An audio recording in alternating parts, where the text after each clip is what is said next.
Today we are honoring members of the 380th Expeditionary Aircraft Maintenance Squadron's Strike Aircraft Maintenance Unit for their heroic actions during an aircraft fire on December 2nd, 2015. It was morning time when we got back from our mission. We flew a night mission and we came back and we're taxiing in and into de-arm area where the maintainers marshal us in and they chalk us in and they de-arm the jet basically. As soon as I sat down beside one of our lights, I heard a loud screeching noise, kind of sounded weird. And as soon as I looked back to make sure my coworker was pulling out the chocks, I just looked back and it was just a ball of fire under the jet. As the aircraft began to taxi from the de-arm location, the right brake experienced material failure, causing hydraulic fluid to spray, ignite, and engulf the lower fuselage, which was loaded with 3,000 pounds of live ordnance. I instinctively just started going for the fire bottle to try and put the fire out.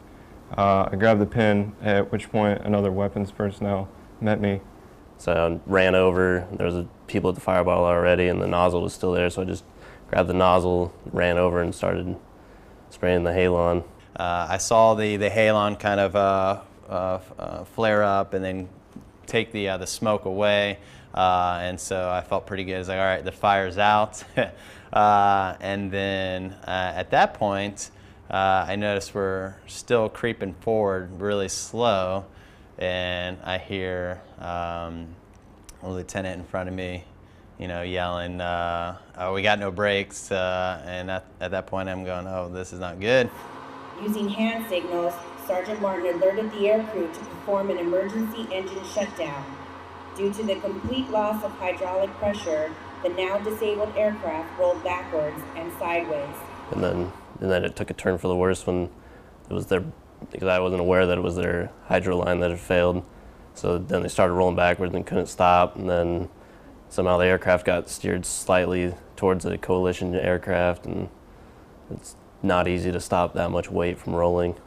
And at that point, the crew chiefs below are trying to throw in the chocks, which are only about like yay tall over large tires. At that point, the jet's probably around 50,000 pounds. Airman D'Estacio immediately moved to the front of the crippled aircraft and threw his chocks behind the nose landing gear tire, stopping the F-15E a mere 15 feet from the F-18 and preventing a catastrophic mishap.